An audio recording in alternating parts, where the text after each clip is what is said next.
എന്തായാലും ലുക്ക് കാണാൻ നല്ല ഭംഗിയില്ലേ, കഴിക്കാൻ നല്ല ടേസ്റ്റ് ആട്ടോ. അപ്പൊ ഞാൻ സത്യമായിട്ടും പറയാം കേട്ടോ, ഇതെന്താണ് നല്ല ഇറച്ചിച്ചോറാണ്. അപ്പൊ ഞാനൊരു ദിവസം സ്പെഷ്യലായിട്ട് ഉണ്ടാക്കിയതായിരുന്നു. നെയ്ച്ചോറരി വെച്ചിട്ടാട്ടോ ഞാൻ ഉണ്ടാക്കിയത്. അപ്പൊ നമ്മൾ കുറച്ച് ഇറച്ചി ഇട്ടിട്ടുണ്ട്. അത് നമ്മൾ എന്ത് ചെയ്യുക, കുക്കറിലേക്ക് ഇട്ടിട്ട് ഒന്ന് വേവിച്ചെടുക്കാം കേട്ടോ. കുറച്ച് മഞ്ഞൾപ്പൊടിയും കുരുമുളക് പൊടിയും ഉപ്പും ഇട്ടിട്ട് കുറച്ച് വെള്ളം ഒഴിച്ചിട്ട് വേവിച്ചെടുക്കുക കേട്ടോ ചെയ്യുന്നത്. നമുക്ക് ചോറിലേക്ക് എടുക്കാനുള്ളതാണ് കേട്ടോ. അപ്പൊ കുക്കറിൽ ഒരു 7 വിസിൽ വരട്ടെ കേട്ടോ, നല്ല ഒന്ന് വെന്ത് കിട്ടട്ടെ. അപ്പോഴേക്കും ഇതൊക്കെ നമുക്ക് ഇവിടെ എടുത്ത് വെക്കാം, ബാക്കിയുള്ള സാധനങ്ങൾ. അപ്പൊ അരി ഞാൻ 1.5 കപ്പ് അരിയാണ് കേട്ടോ എടുത്തത്. 1.5 കപ്പ് അരിക്ക് അതിന്റെ ഇരട്ടി വെള്ളം കേട്ടോ ഞാൻ ഒഴിക്കാൻ പോകുന്നു. പിന്നെ നമ്മൾ സവോള നന്നായിട്ട് കുക്കറിൽ വാട്ടിയെടുക്കുന്നുണ്ട് കേട്ടോ. അപ്പോൾ അതിന് ആവശ്യത്തിനുള്ള ഉപ്പ് ഇട്ടിട്ടുണ്ട്. പിന്നെ ഇഞ്ചി വെളുത്തുള്ളി പേസ്റ്റും അതുപോലെ തന്നെ വലിയ ജീരകവും ചെറിയ ജീരകവും എല്ലാം അങ്ങോട്ട് കൊടുക്കട്ടെ. നന്നായിട്ടൊന്ന് വാടി വരട്ടെ. കറിക്കൊന്ന് വാടുമ്പോൾ ഇങ്ങനെ നന്നായിട്ട് കൊഴിഞ്ഞ് വരണമെന്നൊന്നുമില്ല കേട്ടോ. ജസ്റ്റ് ഒന്ന് വാടിയാൽ തക്കാളിയും കൂടെ ചേർത്ത് കൊടുക്കുക. തക്കാളി കുറച്ചൊന്ന് വാടി കഴിഞ്ഞാൽ പിന്നെ നമുക്ക് പൊടികളൊക്കെ ചേർത്ത് കൊടുക്കാം. അപ്പൊ പൊടികളായിട്ട് കുറച്ച് മഞ്ഞൾപ്പൊടി, പിന്നെ കുരുമുളക് പൊടി,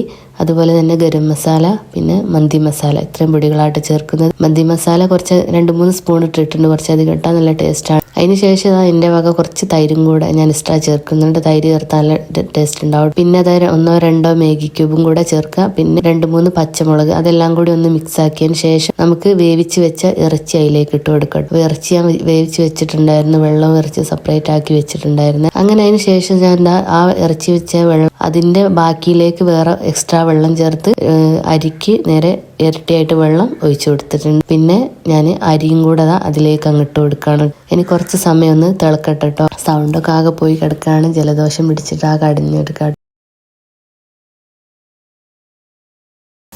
പിന്നെ ബാക്കി ആ വെള്ളം തിളച്ച് വരുമ്പോൾ അതിലേക്ക് കറിവേപ്പിലയും മല്ലിയിലയും പിന്നെ അതുപോലെ കസൂരി മേത്തിയും കൂടി ഇടുന്നുണ്ട്, അതായത് ഉലുവയിലല്ലേ, അതും കൂടെ. അപ്പോൾ 2 വിസിൽ വന്നിട്ട് പിന്നെ നമ്മൾ കുക്കർ അതിന്റെ ആവി പോകുന്നവരെ തുറക്കാതെ വെച്ചിട്ട് പിന്നെ തുറന്നപ്പോൾ ഇങ്ങനെ ഉണ്ടായത്. കറക്റ്റ് ആയിരുന്നു കേട്ടോ വെള്ളവും കാര്യങ്ങളും. ചോറൊക്കെ നല്ല വെന്ത് വേറിട്ട് തന്നെ ഒട്ടിപ്പിടിക്കാതെ നല്ല ഉഷാറായി വന്നിട്ടുണ്ട്. അപ്പോൾ നല്ല കഴിക്കാൻ നല്ല ടേസ്റ്റ് ഉണ്ടായിരുന്നു. ഞാൻ കാണിച്ചു തരാം കേട്ടോ. കണ്ടോ, ഇറച്ചിയൊക്കെ അങ്ങനെ നമ്മൾ തൊടുമ്പോഴേക്കും തന്നെ നല്ല സോഫ്റ്റ് ആയിട്ട്. അപ്പോൾ ഇത്രേ ഉള്ളൂ.